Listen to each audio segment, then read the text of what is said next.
Good morning, true crime friends. How y'all doing? Look, new case alert. Child, there is a new case out here in these true crime streets, and I was like, we need to talk about it. This one is so juicy. Ooh, that little amphibian is back in my throat already. Hang on.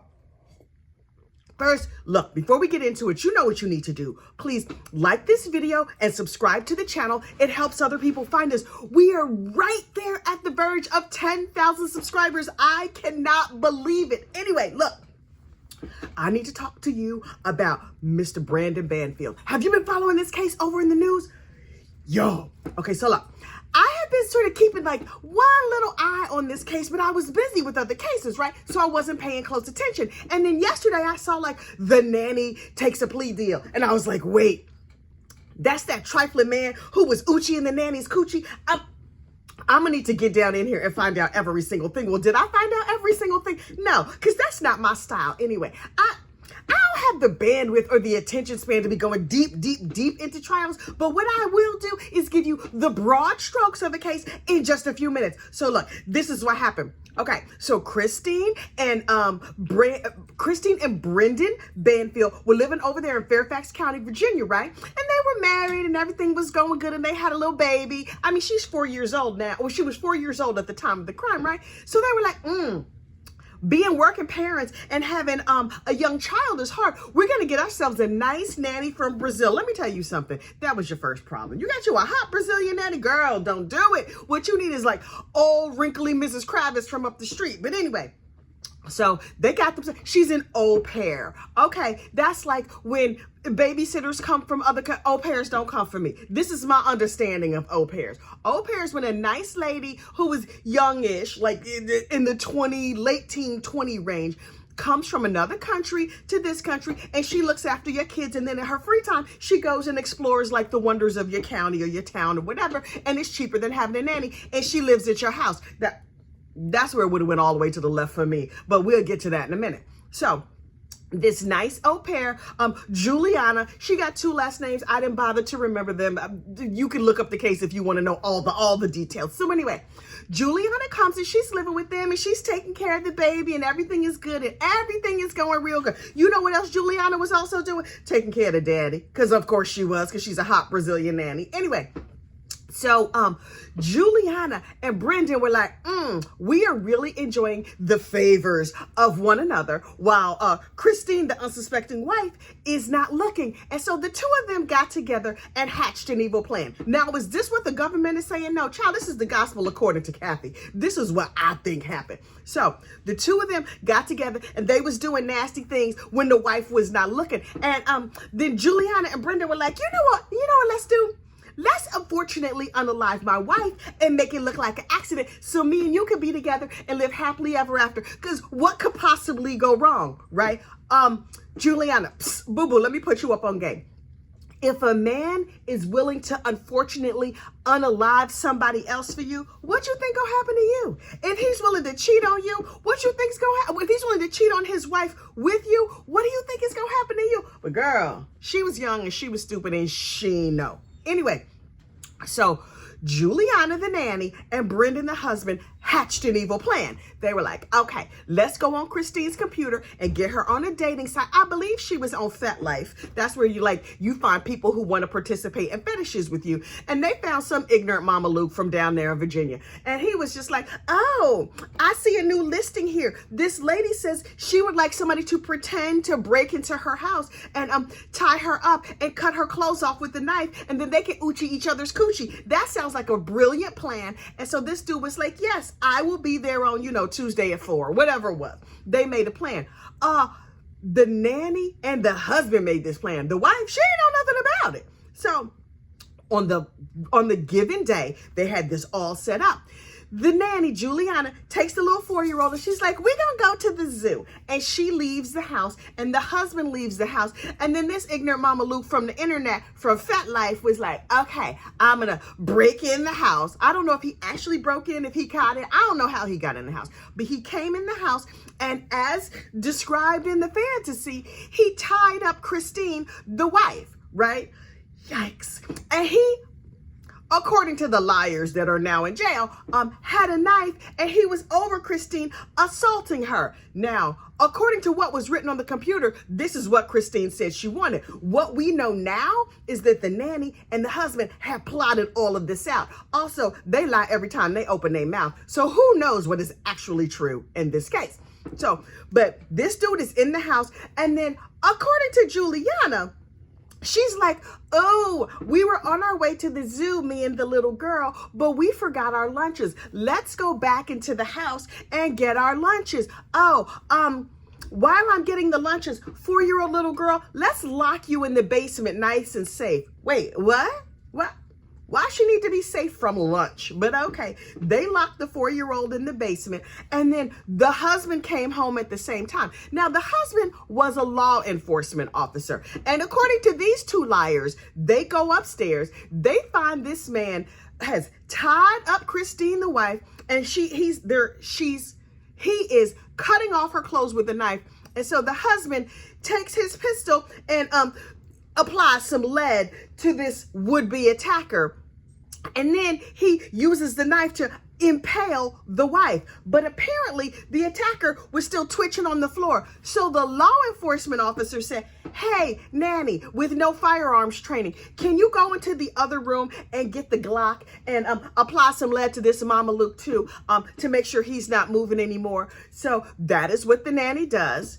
I mean, I appreciate that she followed directions, but like, it's certain directions I'm never gonna follow, and that is one of them. Can you also put some lead in this person too? Girl, what were you thinking? Anyway, so now what we have is Christine, who has been shuffled off to the Endless Heaven Buffet. Y'all know the Endless Heaven Buffet, where you go and it's all your favorite foods and they never run out and you don't gain weight. She off at the Endless Heaven Buffet. And the dude who broke into the house to participate in this fantasy, I can't say where he went. It's not my place. But he was no longer on this mortal coil. And then the law enforcement officer, BrendanBanfield, was like, okay, we got rid of them. We should definitely call 911. We should also maybe unlock my 4-year-old daughter from out in the basement. There's a couple little problems with this plan. Number one, the nanny calls 911. She's like, boop, boop, boop, boop, boop, boop, boop, boop. And then 911 answers, and then she hangs up the phone. Okay, maybe she pushed the wrong button. Okay, but we know those calls are recorded, right? And so 13 minutes go by. Girl, if it's an emergency, why you wait 13 minutes to call again? Maybe she's like, wait.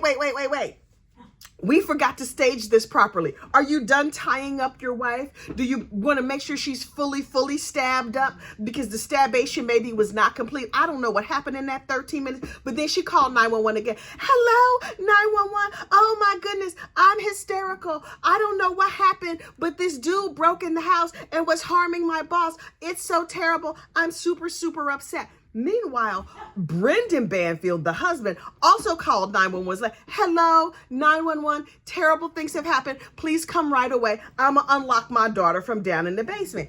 Everything about this story was sketch. The least sketch thing about it was the fact that the law enforcement officer was an IRS agent.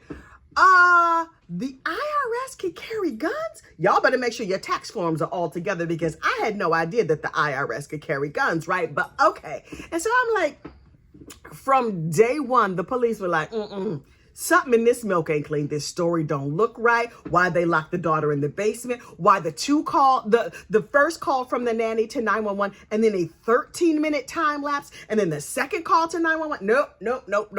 Shady boots. The law enforcement didn't know what was wrong, but they knew something was wrong. And so they were like, okay, they carted out the Mama Luke from Fat Life. He's no longer on this mortal coil. They cart off the wife, and everybody's like, oh no, she's no longer here. This is terrible. Of course, the nanny will have to stay on to comfort this child, because the person who's supposed to care for this child most the person who's supposed to care for her most now done unfortunately unalived her mama. But it's like, okay, now the new replacement mama has to be here and make sure that the little girl is okay. And so the police went in the house and they did their complete investigation, and they took pictures all over, and they took pictures in the nanny's room.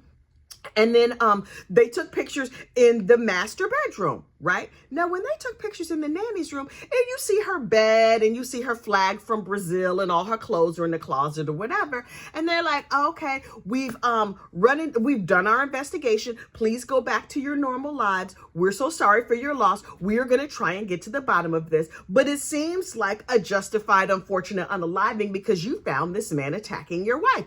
And so Brendan and his dumb behind and the nanny were like, okay, we have gotten away with it. And so the nanny moved into the master bedroom with the master of the house, and they was doing masterful things.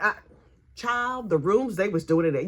You could not get me to eat on that kitchen counter because you know they was doing nasty things in the laundry room, in the living room, on the kitchen counter. Meanwhile, Christine over at the Endless Heaven Buffet, child, if I was her, I would be haunting them forever and ever and ever. I would never stop haunting them. And not in big, mean, scary ways. I would be the pettiest ghost ever. I would just be like, boo, boo. They'd be like, why do I keep hearing like the sound of boo in my ear? How come my left eyebrow grew real long, but my right eyebrow won't grow at all? I just would be, Daisy, you see me talking to the people. I'm going to need you to wait a minute. She want to go outside, but she going to have to wait. Anyway, I would just need to haunt them. I would haunt that girl who is now sleeping in my bed. That heifer would never have a good night's sleep. If we had a pet, a cat or something, I'd be making that cat scratch out her eyes. Look, I'm petty here in real life. Can you imagine me ghost petty? Oh, ghost petty is next level because I'm a troublemaker with nothing but free time and a Wi-Fi signal. Imagine my whole life was free time and I had intergalactic powers. Forget about it. Anyway. So, I would imagine that Christine is haunting these mamalukes. I don't know that for a fact. I'm just telling you what I feel in my spirit, right? And so finally the police come back and they were like, we've been doing some checking and y'all are shady. So we're going to have to do a full shady examination. And so the police came and they're like, listen, we're going to need to do a quick follow-up. Can we just go back in the house and check around? And they were like, of course, because we're perfectly innocent. Please come and check around. And the police come and they check around and they're like, wait. The nanny's room is still all set up. Only her closet is empty and all of her clothes are in the master bedroom. And there is a picture on the bedside table of Brendan, the daddy, and the nanny all hugged up. A big picture. Okay. So they were like, nanny girl, Juliana, come here. We have these nice bracelets for you. You now have the right to remain silent. I don't know how the law works in Brazil, but here in the United States, we about to put you in the clink and you just gonna have to stay there. And she's like, I am super innocent. I don't know why you would think I would do anything. And then a year goes by. Heifer sits in jail for a year. You know what to motivate somebody sitting in jail for a year? Your boyfriend is out here in these free streets. Now, you know, he was out there with other nannies and the moms down at the school and everybody else. He was just like, hey, girl, how you doing? I'm single and I got, you know, a guest room and this room in my bed, whatever. And Juliana was heard on prison phone calls saying, are you only staying with me so I don't turn you in? Girl. You know those calls are recorded, right? Oh, thank goodness for stupid criminals. Or maybe she just wanted to send up a little flag to the law enforcement like, psst, listen, if you come and talk to me, I'm ready to roll over on his behind. And so they were like, hey, Juliana girl, want to get out of prison? Listen, if you take a plea deal and acknowledge your part and agree to testify against this ignorant fool, then we might let you go free. And she was like, let me think about this. The prospect of life in prison, or I could be back in my home country enjoying the beach and some of those gorgeous Brazilian men. I'm going to take option B, please. So yesterday, she took a plea deal. And you know what I want to hear? Every single thing she has to say. Brendan gets arrested. Juliana done spilled the whole story. She's like, look, I was minding my business. And here he come to my story. Here he come to my room trying to oochie my coochie. I'm going to tell y'all the whole entire story. So she tells the whole story about the setup, about the fat life, about them saying that they acted like they were Christine on the computer. And it turns out that Brendan impaled his wife over and over and over again. Brendan shot the dude who came through the door. And then he asked the nanny to get the gun and apply more lead to this dude. And so now Juliana has given up the whole game and Heather is going free.